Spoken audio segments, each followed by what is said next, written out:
अनूप भैया को तो हास्य रस ही सूट नमस्कार। करता है। नमस्कार। आप सभी दर्शकों का बहुत बहुत स्वागत, जो भी आज हमसे जुड़ेंगे, जुड़ने वाले हैं और जुड़े हुए हैं।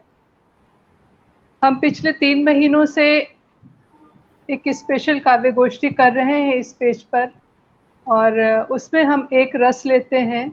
सबसे पहले हमने हास्य रस का लिया था, जिसमें आपने हास्य रस पर कविताएं सुनी थी। पिछली बार वीर रस पर कविताएं हम लोगों ने लिखी थी और आपके समक्ष प्रस्तुत हुए थे। इस बार हम करुण रस लेकर आए हैं। हमारा मकसद दो है इसमें। एक तो हम कवियों को भी विषय मिलता है तो हम उस विषय पर लिखते हैं, कुछ सोचते हैं उसके बारे में, और उसमें कुछ सीखते हैं। और दूसरा कि हम इस पर कुछ आपको भी अपनी जानकारियां आपसे शेयर करते हैं, तो आपको भी इससे कुछ इंफॉर्मेशन मिलती है और इसमें हमें बड़ी खुशी मिलती है, तो थोड़ा सा ज्ञान का आदान प्रदान होता है। तो करुण रस पर आते हैं। करुण रस की परिभाषा जो विद्वानों ने दी है, वो कहा है कि जहाँ किसी हानि के कारण शोक भाव की उत्पत्ति होती है, वहाँ करुण रस माना जाता है। यहाँ हानि किसी बड़े अनिष्ट या किसी प्रिय के निधन या प्रेम के पात्रों का चिर वियोग होने के कारण हो सकता है। चिर वियोग पर ज्यादा इन्होंने इम्फेसिस दिया है। चिर मतलब हमेशा के लिए, वियोग जहाँ पर आशा ना हो लौटने की। जैसे सूरदास ने भी लिखा था उद्धव का संवाद गोपियों के साथ, कि जब उद्धव जी गोपियों को कहने गए थे कि आप लोग उनकी आशा ना करें और उसमें ध्यान लगाएं, तो गोपियों ने बड़ा डांटा था उद्धव को कि अभी तो हमें आशा थी उनको, उनके आने की, और हमारे विरह का एक ये एक माध्यम था, एक बेस था कि वो आएंगे। अब तुमने ये कह दिया कि वो बिल्कुल नहीं आएंगे और हम उसमें ध्यान लगाएं, तो ये हमको बहुत शोक देता है। आप ऐसी बातें ना कहें, हमारे मन में ये आशा बनी रहने दें। तो वही इन्होंने करुण रस में लिखा कि चिर वियोग होने के कारण होता है। आचार्य भवभूति का मानना है कि करुण रस ही एकमात्र रस है जिसका सहृदय पाठक सर्वाधिक संबंध स्थापित कर पाते हैं। कोई और रस ऐसा रस नहीं है जो इतनी कनेक्टिविटी वो कर पाए अपने से, दूसरे से और कविता से। करुण रस के 5 अंग होते हैं: स्थायी भाव, आलंबन, उद्दीपन, अनुभाव और संचारी भाव। स्थायी भाव शोक होता है, विभव प्रियजन का बिछड़ना, प्रिय की हानि, बंधु विवश, खोया ऐश्वर्य, दरिद्रता, दुखपूर्ण परिस्थितियां, यश तथा गुण कथन इत्यादि। अनुभाव कंपन, जो इसके आपको विकार दिखते हैं। यश अश्रु, प्रलय, स्वरभंग, विषाद, रोना, जमीन पर गिरना, प्रलाप करना, छाती पीटना, आंसू बहाना, छटपटाना आदि अनुभाव के अंतर्गत आते हैं। और संचारी भाव जो इसको और फोर्स करते हैं: स्वपन, स्तब्ध, ग्लानि, शंका, मरण, निर्वेद इत्यादि। तो और जो अभी हमारे आधुनिक कवियों ने कविताएं लिखी हैं करुण रस पर, वो ज्यादातर उन्होंने दरिद्रता और सामाजिक दुख शोक का वर्णन में लिखी हुई हैं। उनका ज्यादातर सर्वाधिक चित्रण किया है उन्होंने। एक उदाहरण मैं आपको नरोत्तम दास जी की लिखी हुई कविता के देना चाहूंगी। कुछ पंक्तियां उनकी आपके समक्ष प्रस्तुत करना चाहूंगी, जो उन्होंने करुण रस पर लिखी हुई है। शीस पगान जगह तन पे प्रभु, जाने को आही बसे के ही ग्रामा। धोती फटी सी लटी दुपटी, अरुपाय उपान की नहीं सामा। द्वार खरो द्विज दुर्बल एक, रयो च किसो बसुधा अभिरामा। पूछत दीन दयाल को धाम, बतावत आपन नाम सुदामा। आप ये समझ गए होंगे कि ये किस समय का वर्णन है। सुदामा जी कृष्ण से मिलने गए हैं और द्वार पर उनको देख कर द्वारपाल गया है पूछने के लिए कि एक कोई आया है भिखारी, जो इस तरीके का उन्होंने वर्णन किया कि किस तरीके की वेशभूषा है और कैसे है वो सुदामा जी हैं। तो अब इसके साथ अब मैं अपने कवि मित्र जो हमारे साथ आप देख रहे होंगे, नीलम चंद्रा जी हैं, अनूप जी हैं, और कविता जी हमारे साथ जुड़ी हुई हैं, जो हम सभी आज आपको करुण रस पर अपनी कविताएं सुनाने वाले हैं। तो सबसे पहले मैं इस श्रृंखला में नीलम चंद्रा जी को आमंत्रित करती हूँ कि वो अपनी कविता हमारे समक्ष प्रस्तुत करें। नीलम, स्वागत है आपका। बहुत बहुत धन्यवाद। और इस तरह के विभिन्न रसों की जो है कविताएं सामने लाने के लिए बहुत बहुत शुक्रिया। तो मैंने भी जो कविताएं आज चुनी हैं इसके लिए, वो दोनों सामाजिक मुद्दों पे हैं। तो पहली डोमेस्टिक वायलेंस पे है और इसका शीर्षक है याचना एक पुत्री की। इसका शीर्षक है याचना एक पुत्री की, जो कि अब डोमेस्टिक वायलेंस देख रही है और जो है वो क्या कहती है ये मैं सुनाऊंगी आपको। सुनो ना,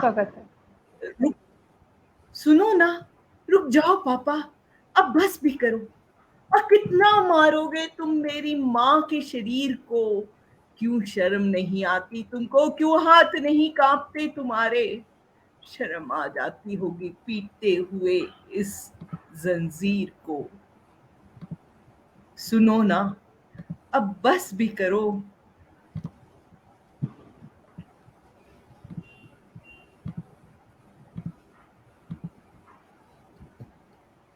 सुनो ना, रुक जाओ पापा, अब बस भी करो।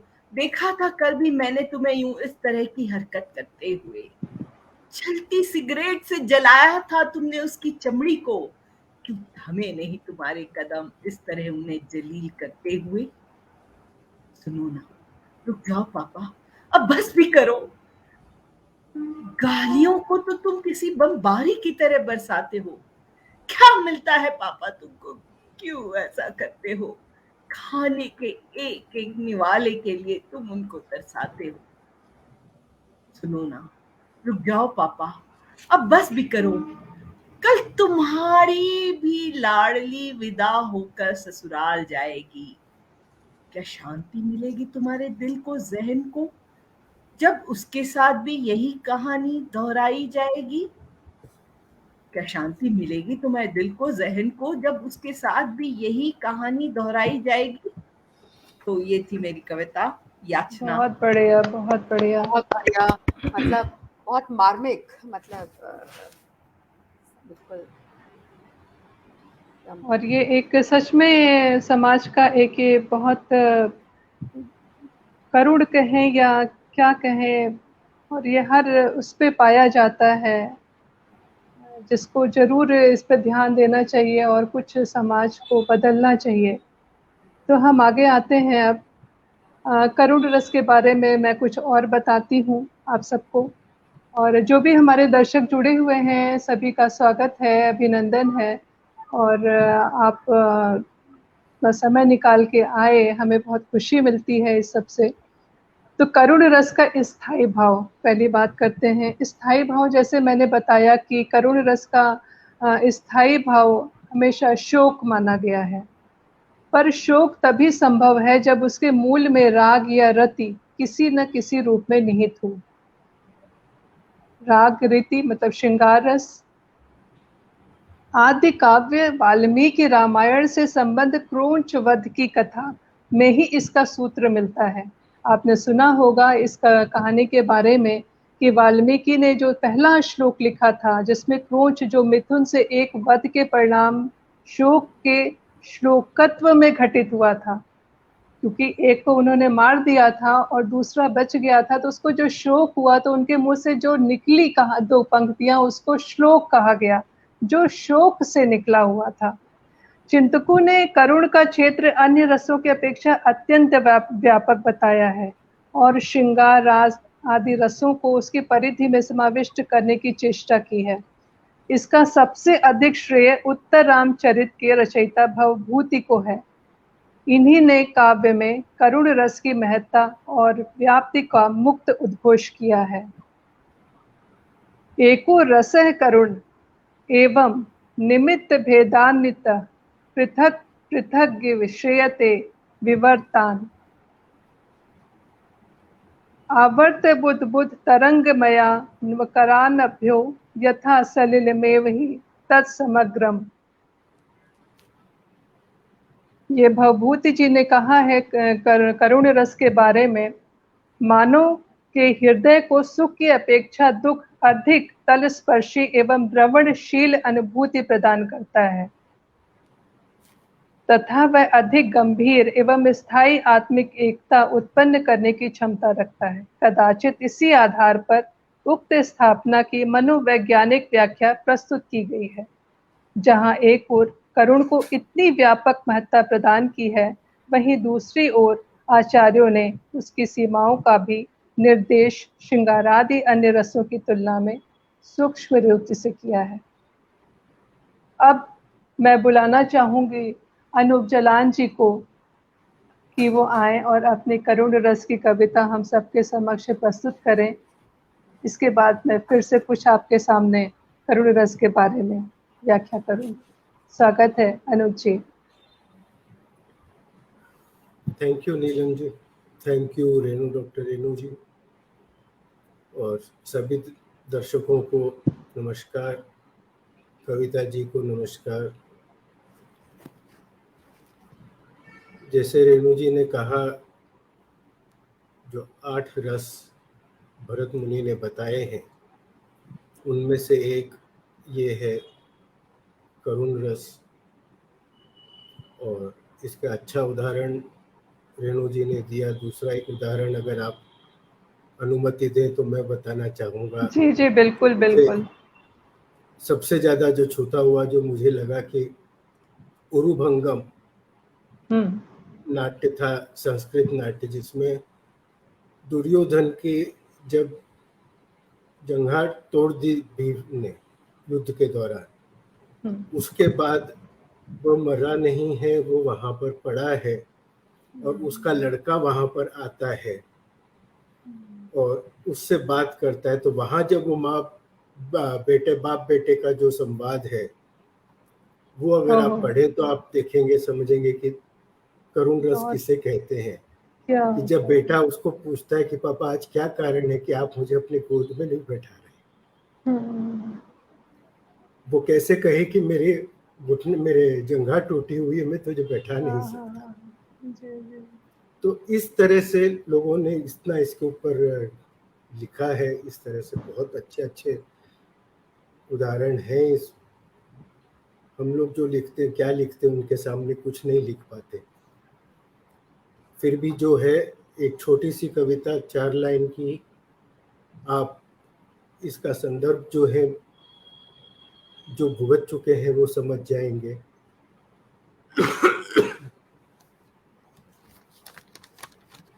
पहले मुझे सुलाती जो, उसको मैं आज सुला आया।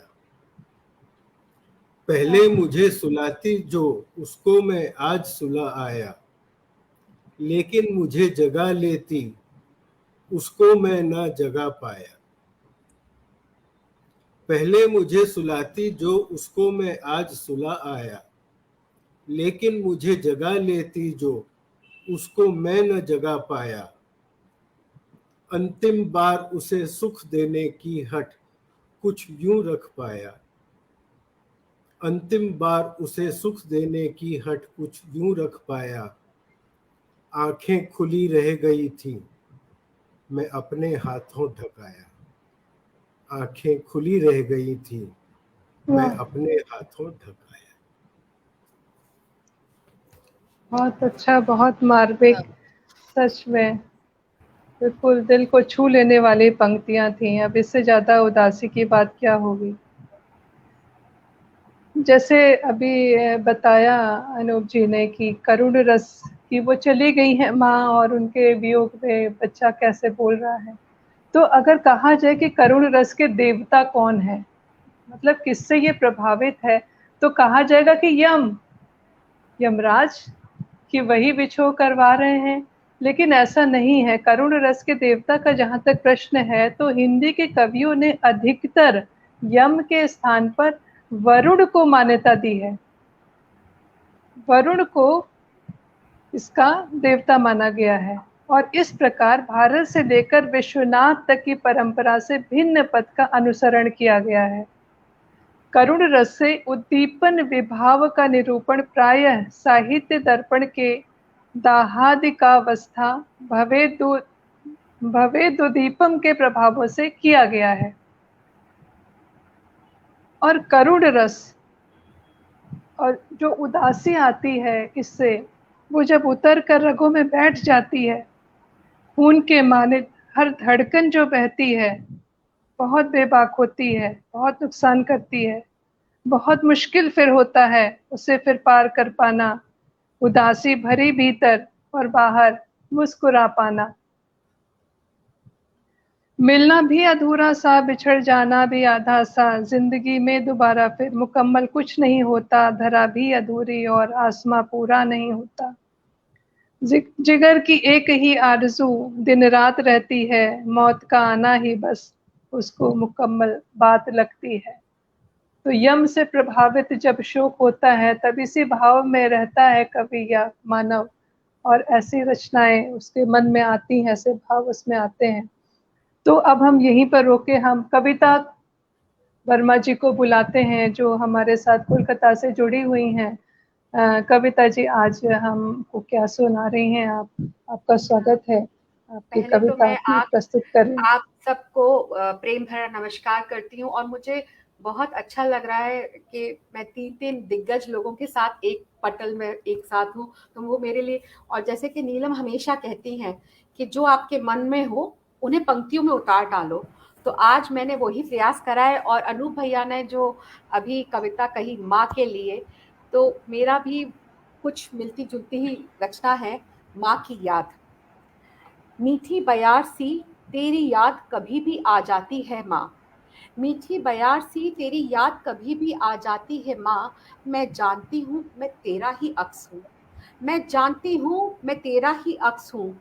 अब तेरी खुशबू अपने एहसासों में महसूस करती हूँ, अब तेरी खुशबू अपने एहसासों में महसूस करती हूँ। कभी कभी टूट जाती हूँ, कभी कभी टूट जाती हूँ, हाँ जानती हूँ तूने गिरकर उठने का हुनर सिखाया है मुझे, हाँ जानती हूँ तूने गिरकर उठने का हुनर सिखाया है मुझे। कमजोर लम्हों में तू ही तो सहारा होती है माँ, कमजोर लम्हों में तू ही तो सहारा होती है माँ। सब कहते हैं तेरे हाथ के बने खाने का स्वाद अब मेरे बनाए खाने में आने लगा है, सब कहते हैं तेरे हाथ के बने खाने का स्वाद अब मेरे खाने बनाए खाने में आने लगा है। कई बार हुआ है मैं घंटों बैठ तेरी याद करती हूँ, कई बार हुआ है मैं घंटों बैठ तुझे याद करती हूँ। जैसा जैसे वो तेरा मेरी आवाज़ सुनकर मेरे मूड को पहचान जाना, जैसे वो तेरा मेरी आवाज़ को सुनकर मेरे मूड को पहचान जाना। मेरे घर पहुँचने से पहले तुम्हारा फ़ोन आ जाना, मेरे घर पहुँचने से पहले तुम्हारा फ़ोन आ जाना। घर पहुँच गई, घर पहुँच गई। तुम्हें गुस्सा बहुत आता है, तुम्हें गुस्सा बहुत आता है, मालिक का नाम लिया करो। वो मेरे हर रिश्ते के बारे में मुझे सजग करना, वो मेरा हर रिश्ते के बारे में सजग करना, वो रात को घंटों रेसिपी का शेयर करना और मुझे पाठ याद कराना, और भी मेरी गलती पर मुझे टोकना, और फिर मुझे मेरी गलती पर टोकना। माँ, प्यारी माँ, अब वो दुलार कहाँ से लाऊं? माँ, प्यारी माँ, अब वो दुलार कहाँ से लाऊं? मुझे जो लोरी सुना दे वो आवाज़ कहाँ से लाऊं? मुझे जो लोरी सुला दे वो आवाज़ कहाँ से लाऊं? तेरी मेरी रूटीन लाइफ से बस 2 दिन, तेरा मेरी रूटीन लाइफ से बस 2 दिन साथ मांगना मुझे बहुत खल जाता है, मुझे बहुत खल जाता है। आज भी याद है मुझे मुझे आपके जाने से एक दिन पहले की बातें, आज भी याद है मुझे आपके जाने से एक दिन पहले वाली बातें। संजय और बच्चे का ध्यान रखना, संजय और बच्चों का ध्यान रखना। मेरे सामने सारी बातें कौन सी जाती हैं, मेरे सामने सारी बातें कौन सी जाती हैं। अब लगता है तुम जब जा रही थी ना जाने क्या क्या कहना चाहती थी, अब लगता है तुम जब जा रही थी जाने क्या क्या कहना चाहती थी। पर अब मैं ये सब कहाँ से लाऊं, पर अब मैं ये सब कहाँ से लाऊं? तेरी हर बात मेरा सहारा थी, तेरी हर बात मेरा सहारा थी, तेरा प्यार मेरी ताकत था, तेरा प्यार मेरी ताकत था। तुम लौट आओ ना माँ, तुम लौट आओ ना माँ, तुम लौट आओ। हम बहुत सारी बातें करेंगे, हम बहुत सारी बातें करेंगे। मुझे पता है तुम मुझे सुन रही हो, मुझे पता है तुम मुझे सुन रही हो और मुस्कुरा रही हो, और मुस्कुरा रही हो कि पगली मैं तो तेरे ही पास हूँ। अरे पगली मैं तो तेरे ही पास हूँ, आंख मूंद मुझे देख ले, आंख मूंद मुझे देख ले। वाह, बहुत बढ़िया कविता जी, आप तो बहुत हम अच्छा लोग सुनाया दिग्गज आपने। कह रही थी, आपने दिग्गज कविता सुना दी, कविता ने दिग्गज। बिल्कुल बिल्कुल, हाँ। नहीं पर बिल्कुल बिल्कुल ये सही जो बात। मैंने बहुत आपके दिल की बात थी, दिल की धड़कन थी, ये और उसे हम महसूस कर रहे थे। जी, जो उनके अंतिम समय, जो उनके क्षण पर मैं उनसे एक दिन पहले जो उन्होंने मुझसे बातें करी, या जो वो मुझसे अक्सर करती थी रात भर बातें, और वो मैं बहुत मिस करती हूँ। जो भी अनुभव मैंने अपने लिखे हैं वो सब एक सजीव मैं जीती हूँ रोज, वही मैंने आपके समक्ष रखे हैं। धन्यवाद। बहुत अच्छा लिखा आपने, शब्दों में उसको बिल्कुल व्यक्त कर दिया अपने अनुभव, और हम सभी को मतलब बहुत मार्मिक कविता थी, अब शब्द नहीं है को व्यक्त और करने अब के लिए। मैं हमारी आज की मॉडरेटर रेनू से दरखास्त करती हूँ कि वो अपनी कविता सुनाए। कोरोना काल में न जाने हर किस किस परिवार पे क्या क्या विपदा टूटी, और शायद जो सबसे ज्यादा अफेक्टेड थे वो थे मजदूर। तो उन्हीं पे रेनू के द्रवित हृदय ने कुछ पंक्तियां लिखी हैं, और वो हम आपसे सुनना चाहेंगे रेनू। धन्यवाद नीलम। ये कविता मैंने उसी समय लिखी थी जब वो मजदूर अपने सर पर अपना सामान रख के पलायन कर रहे थे और जा रहे थे। उनके पास न खाने को था, न पीने को था, न पैसे थे, और उनको देख के बहुत मन भर आता था। यहाँ से मुझे बहुत दिखते थे आते जाते हुए, मैं यहाँ सड़क पे मैं देखती थी रोज उनको, तो उन्हीं के ऊपर मैंने ये उस समय लिखी थी। मजदूर सर पर उठा लेता है बोझा तो मन का बोझ उतर जाता है। वो मजदूर है साहब, 2 जून का खाना यूं ही जुटा पाता है। गांव घर छोड़ आया था इस शहर में बसने को, गांव घर छोड़ आया था इस शहर में बसने को, इसी शहर को बसाने में अपना गांव गंवाया है। कोरोना वैश्विक बीमारी ने उसे कहीं का नहीं छोड़ा, कोरोना वैश्विक बीमारी ने उसे कहीं का नहीं छोड़ा। बेघर कर सड़क पर लाला दर दर भटकाया है। इस शहर को बसाने में अपना खून पसीना बहाया है। ईंट गारे संग उस इमारत में अपना जीवन भी लगाया है। अब उस झुग्गी में भी उसका रहना उन्हें गवारा नहीं है। अब उस झुग्गी में भी उसका रहना उन्हें गवारा नहीं है। दाल रोटी को लाले पड़ गए और कोई सहारा नहीं है। वह मेहनत कश है, भीख मांगना उसे गवारा नहीं है। वह मेहनत कश है, भीख मांगना उसे गवारा नहीं है। कहाँ तक दिए राशन पर जिए, ये कोई सहारा नहीं है। ऐसे श्रमिकों की संख्या इन शहरों में असीमित है। सरकार की योजनाएं इस विकराल समस्या के आगे सीमित हैं। बस और ट्रेन चल गई है, सरकार का दावा है, मिलेगी तो ठीक वरना अपने पैरों का सहारा है। सॉरी। उठाकर अपना माल असबाब सर पर सड़क पर निकल आए हैं अपने गांव वापस जाने का उसने मन में ठाना है। चल पड़े हैं और जानते हैं कि मंजिल बहुत दूर है, पग पग चलकर इस धरा को नापना है। बरगद की छांव ने फिर उन्हें पुकारा है, ट्यूबवेल का निर्मल पानी आमों का बाग न्यारा है। शाम की चौपाल संग साथियों का प्यारा है, नून रोटी का वादा खेतों ने कर डाला है। पहुंच जाएगा गांव, विश्वास उसको गहरा है, सारी रुकावटों को पार करने का ठाना है। ये मेरी कविता थी मजदूर पर, जो उस समय मैंने लिखी थी। आशा है आपको अच्छी लगी होगी। बहुत बढ़िया थी और बहुत दिल को छूने वाली कविता थी, बहुत बढ़िया, बहुत बढ़िया। और अब मैं फिर से बुलाना चाहूंगी नीलम को उनकी दूसरी कविता प्रस्तुत करने के लिए।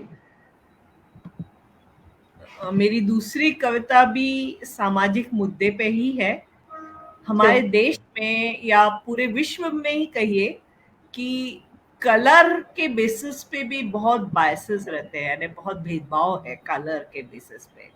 और काला होना कहीं कई जगह अच्छा नहीं माना जाता, पर क्या काला अच्छा नहीं है? चमड़ी का रंग या दिल का काला होना? यही बात मैं इस कविता में कहूंगी। मैं काली नहीं हूं माँ, सुना है माँ, कल किसी ने एक बार फिर यह कहकर मुझसे रिश्ता ठुकरा दिया कि मैं काली हूं। माँ, मैं काली नहीं हूं माँ, माँ मैं काली नहीं हूं माँ। कल जब मैं बाजार जा रही थी, चौक पर जो मवाली खड़े रहते हैं ना, उन्होंने मुझे देखकर सीटी बजाई थी और बहुत कुछ गंदा गंदा बोला था, जिसे मैं हरदम की तरह नजरअंदाज कर दिया था। काले वो लोग थे माँ, माँ मैं काली नहीं हूं माँ। काले वो लोग थे माँ, मैं काली नहीं हूं माँ।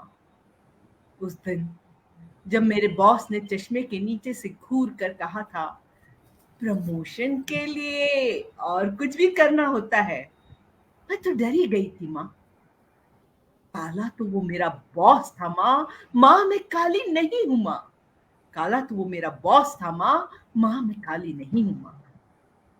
अभी कल टेलीविजन पे खबर सुनी, एक औरत के साथ कुकर्म कर उसे जला दिया गया।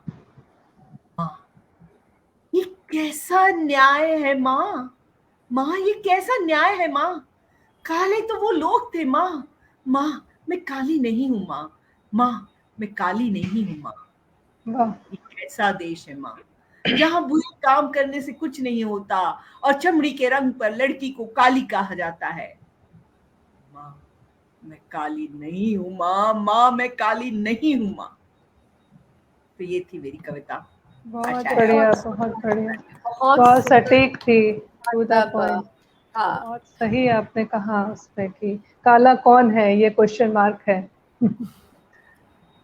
तो इसी के साथ हम आगे बढ़ते हैं और एक दो पंक्तियां मैं मैथिली शरण गुप्त की देना चाहूंगी, करुण रस पर लिखी हुई। करुणे क्यों रोती है, करुणे क्यों रोती है, उत्तर में और अधिक तू रोई। करुणे क्यों रोती है, उत्तर में और अधिक तू रोई। मेरी विभूति है जो, उसको भवभूति क्यों कहे कोई। मेरी विभूति जो है, उसको भवभूति क्यों कहे कोई। तो अब हम बुलाना चाहेंगे अनूप जी को, जो अपनी दूसरी कविता हमारे समक्ष प्रस्तुत करने वाले हैं। स्वागत है अनूप जी।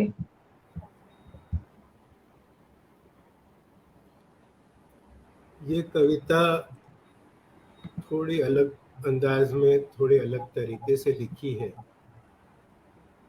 न पूरी सी गद्य है, न पूरी सी पद्य है। क्या सूझा पता नहीं, मन में आया लिख डाला। रात, जी। काली घनी अंधियारी रात, तन पर कालिख मली हुई अमावस्या की रात। उस घुप अंधेर में चलती रेल, सीने में आग लिए लौह पथ पर दौड़ती, श्रृगाल विलाप सी चिंघाड़ती रेल। सिर पर सुलगते सिराज से स्याह रात्र को मात्र कुछ क्षणों के लिए चीरती रेल।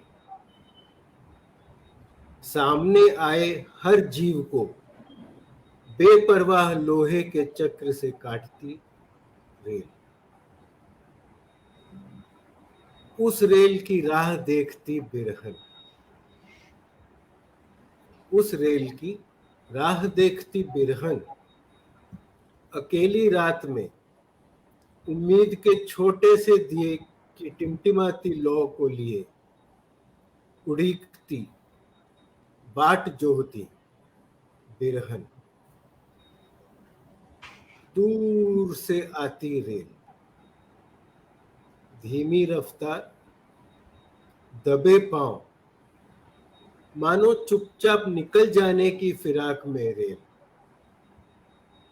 आती रुकती, पल भर आस जगाती, पल में आस बुझाती, अरमानों को कुचलती जाती रेल। टिमटिमाती उम्मीद और डिबडिबाती आंखों से बिखरे ख्वाबों को संजोती बेरहम, कल फिर आने के लिए आज घर जाती बेरहम, और इस तरह कटती जाती जिंदगी। कटती है जिंदगी, काटती है जिंदगी, दो पाटों के बीच बांटती है जिंदगी, बांटती है जिंदगी। बहुत बहुत टचिंग मैम। और हम लोग तो रेल परिवार से वास्ता रखते हैं, तो रेल का ये रूप कुछ अलग था। हम लोग अक्सर ये मानते हैं कि रेल जो है हमको आशा की तरफ ले जाती है, परंतु इसका ये पहलू भी देखना, हर किसी में हर पहलू देखना बहुत जरूरी होता है। तो आपकी कविता बहुत अच्छी थी अनु, थैंक यू, दिल को छू गई। बिल्कुल, बहुत सुंदर थी अनु भैया, बहुत सुंदर। थैंक यू कविता जी, बहुत सुंदर। और मेरे ख्याल से रेणु जी आ गई। क्षमा चाहेंगे, आपने इतनी काली रात की बात की तो हमारे यहाँ वैसे ही अंधेरा हो गया। लाइट चली गई। तो अब कविता जी आप हमें सुनाएंगी, क्या सुना रही हैं अपनी दूसरी कविता? आज पता नहीं कैसा संयोग है कि मैं पहले अनूप भाई के तरह से माँ के ऊपर बोला, विषय पर बोला, और रेणु अब जो मेरी दूसरी कविता है, जैसे कि आपने वायरस, वो कोविड जो फैला, उसकी एक बहुत मार्मिक कविता हम लोगों के समक्ष रखी, पर मैंने उस कोविड में अपने भाई और अपने पिता समान चाचा जी को खोया। तो ये कविता बस उसी अनुभूति को मैंने अंदर रख कर लिखी है। मेरी आप बीती। वो हवा क्या चली, वो हवा क्या चली, चमन मेरा उजड़ गया, कि चमन मेरा उजड़ गया, न गर्म थी न सर्द थी, न गर्म थी न सर्द थी, पर तपिश से मेरा मन झुलस गया, पर तपिश से मेरा मन झुलस गया। बात को वक्त ना हुआ, इसीलिए मेरे दिल में दर्द आज भी नासूर है। बात को वक्त ना हुआ, इसलिए मेरे दिल में दर्द आज भी नासूर है। कहते हैं इंसान का इंसान से लड़ाई वायरस के संक्रमण से फैल जाती है। कहते हैं इंसान की इंसान से लड़ाई वायरस के संक्रमण से फैल जाती है। ना अपनों को पहचानती है, ना गैरों में फर्क करती है, ना अपनों को पहचानती है, ना गैरों में फर्क करती है। बस ये तो एक झटके में मौत से बातें करती है, बस ये तो एक झटके में मौत से बातें करती है। पर मैं क्या करूं, पर मैं क्या करूं, मैंने एक राखी भरा हाथ खो दिया, मैंने एक राखी भरा हाथ खो दिया। एक हाथ मेरे सर पर आशीष का था, वो प्यार मैंने खो दिया। ना रुकेगा जिंदगी का कारवां, ना रुकेगा जिंदगी का कारवां, वो साथ मैंने खो दिया, वो साथ मैंने खो दिया। जब भी खुशी आती है संग याद उनकी लाती है, जब भी खुशी आती है याद संग उनकी लाती है। मैं हंसती लोगों को नजर आती हूँ, मैं हंसती लोगों को नजर आती हूँ, पर मेरे आंसू खुशी के हैं या याद में उनकी झलक जाते हैं। मेरे आंसू खुशी के हैं या याद में उनकी झलक जाते हैं। वो मेरे डब्बू भैया, वो मेरे डब्बू भैया, वो बड़ी बड़ी मूंछ वाले चाचा जी बहुत याद आते हैं। वो मेरे डब्बू भैया, वो बड़ी बड़ी मूंछ वाले चाचा जी बहुत याद आते हैं। कौंध जाती है उनकी आवाज मेरे कानों में, कौंध जाती है उनकी आवाज मेरे कानों में। चल सुमन कहीं चलते हैं, चल सुमन कहीं चलते हैं, आज फला चीज करते हैं। कैसी हो बेटा, कैसी हो बेटा, सेहत का ध्यान रखना। डियर शौक बड़ी चीज है, डियर शौक बड़ी चीज है। एक्चुअली मेरे चाचा जी जब भी जीवन जो उनका जो बुजुर्ग लोग होते हैं, वो अंत में उन लोगों को कुछ सीखे देनी होती हैं कि शौक, मतलब उनके लिए वो बहुत शौकीन मिजाज थे, बहुत गन्स वन्स डॉग्स वगैरह के बहुत शौकीन थे मेरे भैया भी। तो उसी का एक पेटेंट डायलॉग वो बोलते थे, डियर शौक बड़ी चीज है, उनकी कई बातें मुझे हर पल टहलाती हैं, उनकी कई बातें हर पल मुझे टहलाती हैं। आलम ये है कि हर शख्स में मैं उनका प्रेम भरा अक्स ढूंढती हूँ। आलम यह है कि मैं हर शख्स में उनका प्रेम भरा अक्स ढूंढती हूँ। वो मिल जाएं मुझे ये भरम बुनती हूँ, वो मिल जाएं मुझे ये भरम बुनती हूँ। मेरे आंसू आज भी मेरी हंसी पर हावी हैं, मेरे आंसू मेरी हंसी पर आज भी हावी हैं। जिंदगी का कारवां तो ना रुकेगा, जिंदगी का कारवां तो ना रुकेगा, पर अब वो साथ ना मिलेगा। जिंदगी का कारवां तो ना रुकेगा, पर अब वो साथ ना मिलेगा, अब वो साथ ना मिलेगा। धन्यवाद। बहुत बढ़िया, बहुत बढ़िया, बहुत टचिंग। ये दर्द को हाँ मतलब कुछ जगह नहीं भर सकती है, वो वॉइड बोलते हैं ना, वॉइड है, एकदम वैक्यूम।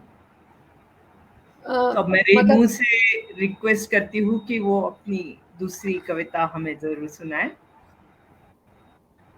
मेरी दूसरी कविता है जैसे अभी विछोह पर करुण रस पर लिखी गई है। ये विछोह मेरा किसी व्यक्ति से नहीं है बल्कि समंदर से है। मैं कुछ दिनों पहले मेरा जाना हुआ था और वहाँ पर समुद्र से जैसे एक रिश्ता सा जुड़ गया था, जैसे वो मुझे बुलाता था, उससे वार्तालाप मेरा होता था। और जब मैं वहाँ उसको छोड़ के आई, जब मैं वापस आई, तो वो मुझे इतना याद आता था कि उसी पर मैंने ये कविता लिख डाली थी और वही कविता आज मैं आपके सामने प्रस्तुत कर रही हूँ। अब भी चलती होगी वहाँ सुरभित हवा, अब भी चलती होगी वहाँ सुरभित हवा, जो छेड़ जाती होगी समंदर की लहरों को। ढूंढती होंगी शायद मुझको, जो अनायास उस दिन छूकर मुझसे गुजरी थीं। ढूंढती होंगी शायद मुझको, जो अनायास उस दिन छूकर मुझसे गुजरी थीं। बिखरा मेरी जुल्फों को मेरी महक संग चुरा ले गई थीं। और मेरे परेशान होने पर सहसा रुककर कनखियों से मुझे देख शरारत से मुस्कुराई थीं। खोजती होंगी मुझे वो अब भी सागर किनारे, झुमटों के सहारे, झुरमुटों के सहारे, फूलों के बहाने, और कहीं ना पा मुझे गाती होंगी विरह के गीत। रेत पर लिखती होंगी मेरा नाम और गुमसुम लौट जाती होंगी किसी पुराने वृक्ष की पनाह में। वह चंचल हवा अब उदास फिरती होगी, मुझे खोजती होगी, यहाँ वहाँ पुकारती होगी, सागर से मेरा पता पूछती होगी। उस देश अब भी वो हवा कहीं समंदर किनारे बहती होगी। बहुत खूब, बहुत सुंदर, बहुत बहुत ही बढ़िया, बहुत सुंदर, बढ़िया। बहुत बढ़िया। रेनू को मुझे लगता है समंदर बड़ा आकर्षित करता है, उसका दिल या जहन कहीं समंदर में ही है, और समंदर की बिल्कुल। बहुत सारी कविताएं उसे रेनू से सुनने मिलती है, और हर किसी में एक नया रस होता है। बहुत खूबसूरत, बहुत खूबसूरत। धन्यवाद नीलम। अब हमारे पास अभी समय है तो मैं चाहती हूँ कि आप अपनी एक-एक कविता और सुनाएं। तो सबसे पहले मैं नीलम से आग्रह करूँगी कि वो इस रस पर अपनी एक अन्य कविता हम सबके समक्ष प्रस्तुत करें। जरूर। मेरी कविता का शीर्षक है दरख्त। जी। मैं झर रहा हूँ धीरे धीरे, मैं झर रहा हूँ धीरे धीरे। मेरी आरज़ू की पत्तियां पीली हो कर गिर गई हैं, और मैं होता जा रहा हूँ नंगा। मेरी उम्मीद की टहनियां अपनी ताकत खो बैठी हैं, और उनकी कमजोरी को मैं जग से छुपाता फिर रहा हूँ। अब मुझ पर गौर नहीं आता, मेरे आस के गुल अब खिलते ही नहीं, और फलों को तो देखकर अरसा बीत गया। अब मुझसे हवाएं भी इश्क नहीं लड़ाती, शायद उन्हें नया कोई आशिक मिल गया है। बस अब भी कभी कभी मुझ पर आकर बैठ जाते हैं कुछ परिंदे, जो मुझे अपनी दास्तां सुनाते रहते हैं, और मुझे एहसास करा देते हैं कि मैं अब भी जिंदा हूँ। सुनो, जब भी तुम मुझे याद करो तो उन हवाओं को आवाज दे देना।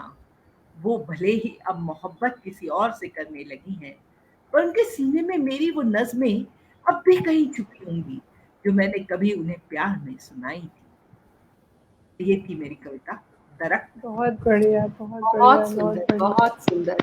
प्रकृति से आपका जुड़ाव हर कविता में दिखता है और वो जैसे आप उसको व्यक्त करती हैं बहुत सराहनीय है, बहुत अच्छा लगता है। बहुत अच्छी कविता सुनाई आपने नीलम जी। और अब मैं आग्रह करूंगी अनूप जी से, आप क्या सुनाने जा रहे हैं हम लोगों को? ये कविता जो है ये थोड़ा जो हम समाज में देखते हैं कि बच्चे लोग हैं, बड़े हो जाते हैं, बाहर और दूसरे गांव, दूसरे शहर, दूसरे देश जाके बस जाते हैं। जी। पूरे माँ बाप अकेले घर में रह जाते हैं और उस भावना को लेकर उसके पीछे किस तरह की भावना एक मन में आती है एक ऐसे इंसान की जो अब घर में अकेला हो, उसके लिए सोचकर ये एक कविता लिखी थी जी। कि पथराई आंखों में नन्हा बचपन, पथराई आंखों में नन्हा बचपन दौड़ लिपट जाता माँ की आंचल से और फूल बन होठों पर खिल उठता या बन झड़ी छिटक जाता गालों से भोला सा बचपन। पथराई आंखों में अल्हड़ यौवन, पथराई आंखों में अल्हड़ यौवन छुप छुप किसी को बुलाता इशारों से, घबराता कुछ कहते शर्माता लेकिन अंगुली अंगुली को छू जाती गलती से नादान सा यौवन। पथराई आंखों में थका सा जीवन, गृहस्थी की चक्की में पिसता खुशी से, उकताता लड़खड़ाता पर चलते जाता, समय कहां से लाता बतियाने किसी से, हराया सा जीवन। पथराई आंखों में अनकहा वेदन, वेदना दुख, पथराई आंखों में अनकहा वेदन यादें सहलाता सुख से दुख से, नजरें घुमाता इधर उधर लौट आती टकरा कर खाली दीवारों से, हताश सा वेदन। बुझी आंखों से शून्य का सुखन, बुझी आंखों से शून्य का सुखन चल पड़ा मिलने नए बचपन से, चल पड़ा मिलने नए बचपन से। बहुत खूब, बहुत खूब, बहुत सुंदर, बहुत सुंदर। Thank you Kavita ji. नीलम जी को शायद जाना था जरूरी, जी जी, मैं वही समझ रही हूँ। क्योंकि यहाँ पे फिर से पावर कट हो गया है लगता है, तो वो कोई छुप बात नहीं, गई। मैं आप बिना आपके आमंत्रित करे अपनी तीसरी कविता सुना देती हूँ। जी तो ये अगर हम करुण रस की बात करते हैं तो एक रस माँ के लिए जिसका बेटा देश का सिपाही होता है उससे ज्यादा कोई महसूस नहीं कर सकता। तो मैं उसी को नमन करते हुए ये कविता आपके समक्ष रख रही हूँ। जय हो धरती के लाल को, जय हो धरती के लाल को, वो भी अपनी माँ का लाल था, वो भी अपनी माँ का लाल था, अपने पिता की शान था। उसे भी किसी से प्रेम था पर वो तो बस धरती का लाल था, पर वो तो बस धरती का लाल हो था। जय हो उस लाल की अभिलाषा को, जय हो उस लाल की अभिलाषा को जो कोई नहीं चुकाता, जो कोई नहीं चुकाता, वो कर्ज उसे चुकाना था। जय हो धरती के लाल को, उसे तो सरहद पर जाना था, उसे तो सरहद पर जाना था। जय हो उस भारत के ध्वज को जिसकी अभिलाषा थी तुझे को अपने में लपेट लेने की। जय हो उस भारत के ध्वज को जिसकी अभिलाषा थी तुझको अपने में लपेट लेने की। फूलों को भी देखो, फूलों को भी देखो, तुझ पर इतराना था, तुझ पर इतराना था। जय हो धरती के लाल को, तेरी मोहब्बत को जिसको जिस पर हर भारतीय को शीश नवाना था, शीश जिस पर नवाना। हर भारतीय को शीश नवाना था। जय हो धरती के लाल की। जय हो तो धरती। ये मेरी एक छोटी सी श्रद्धांजलि समझ लीजिए। हमारे देश पर जो जाते हैं वो जब भी जाते हैं तो उनके जीवन भी एक नॉर्मल मतलब हम ही लोगों की तरह से होता है, लेकिन उनकी अभिलाषाएं ईश्वर कुछ और ही डायरेक्शन में मोड़ देता है।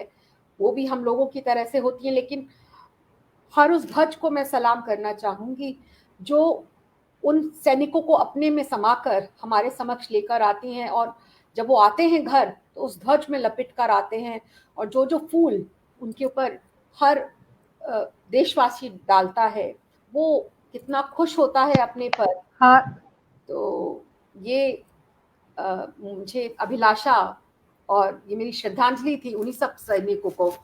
अब जी आगे रेणु जी आ गई है तो वो बताएंगे। आज पता नहीं है हमारे यहाँ क्या हाल है, बिजली का बार बार जा रही है, और अनूप जी जब भी सुनाते हैं तभी बिजली चली जाती है। तो मैं दोनों ही कविताएं मैं आपकी नहीं सुन पाई। कविता आपने बहुत अच्छी कविता सुनाई और धन्यवाद। और मैं एक और कविता आपके समक्ष प्रस्तुत कर रही हूँ। ये थोड़ी अलग तरीके की है। इसमें मैंने लिखा है कि जैसे कभी हम लोगों की तबीयत खराब होती है, हम लोग हॉस्पिटल में जाते हैं और सब कुछ स्कैन होता है, सब कुछ सारी टेस्टिंग होती है, लेकिन कभी यूं भी होता है कि शरीर तो स्वस्थ होता है, मन दुखी होता है। तो मन का क्या है? तो उसी पे मैंने ये कविता लिखी हुई है।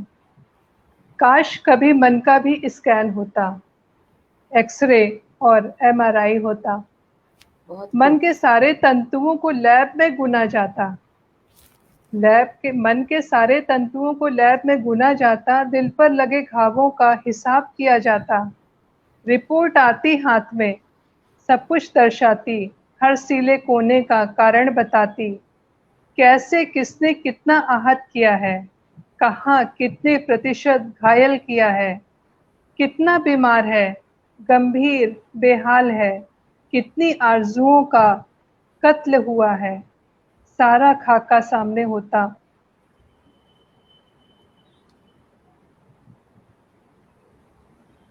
रेणु ने सब लोगों के मन की बात लिख दी है। मतलब आपकी एक कविता में हम सबके मन की व्यथा सुनाई जा रही है। हाँ, वो बस वो व्यथा, वो पोएम ही मेरी इस समय हाँ, सारा खाका सामने होता, कोई देखता नब्ज मन की, कोई देखता नब्ज मन की, धड़कने सुनता, इसे गुनता, बताता इलाज इसका, कोई दवा कागज पर लिखता, 1 से 100 के मानक के बीच पड़ता, बीमारी मन की रिपोर्ट कोई करता, फिर इलाज उसका मन के अनुरूप बताता।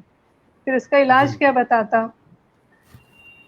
इलाज मन के अनुरूप बताता, एक दोस्त या 4 दोस्तों की महफिलों का मशवरा देता, यह बताता परिवार का साथ तुम्हें चाहिए, माँ की पुचकार और बाप का लाड चाहिए, भाई और भाभी की कमी को बताता, बच्चों की संगत उपाय वो सुझाता, सुबह शाम पति की बातें सुहानी, लेनी है चाय संग बिना गैर बयानी।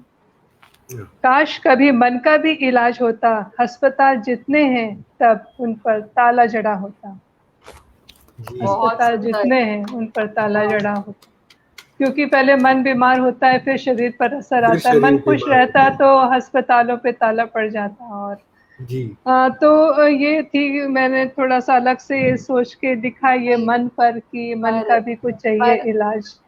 रेणु, आपने ऐसा लगा कि हर मन की व्यथा अपनी पंक्ति में डाली है। मतलब हर किसी के मन की यही व्यथा है, मेरे को लगता है। हाँ, बिल्कुल। आपने सबकी व्यथा एक साथ बोल दी है। बहुत सुंदर, बहुत सुंदर अभिव्यक्ति। धन्यवाद कविता जी, बहुत धन्यवाद आपका। अब इसी के साथ हम कार्यक्रम की समाप्ति पर हैं और हम अब सब आपसे विदा चाहेंगे। बहुत बहुत धन्यवाद हमारे सभी दर्शकों का जो आज जुड़े हमसे और हमको अपना समय दिया, प्रोत्साहन दिया, अपने कमेंट्स आप लगातार लिखते रहे। आज का दिन कुछ ऐसा था कि काफ़ी डिस्टर्बेंस रहा, लाइट भी जाती रही और नीलम भी नहीं आ पा रही हैं दोबारा। अपर्णा मैम को भी आज आना था, वो भी किसी वजह से, किसी इमरजेंसी में उनको जाना पड़ा, वो नहीं शामिल हो पाए। इसके लिए हम सभी आपसे क्षमा प्रार्थी हैं और जल्दी ही हम फिर मिलेंगे। सभी स्वस्थ होंगे, कुशल होंगे और जल्दी ही आप सबसे मुलाकात होगी और आपसे रूबरू होंगे। आज आप सबसे धन्यवाद, आप सबसे विदा। शुभ रात्रि, शुभ रात्रि। शुभ खैर, गुड नाइट। Good night.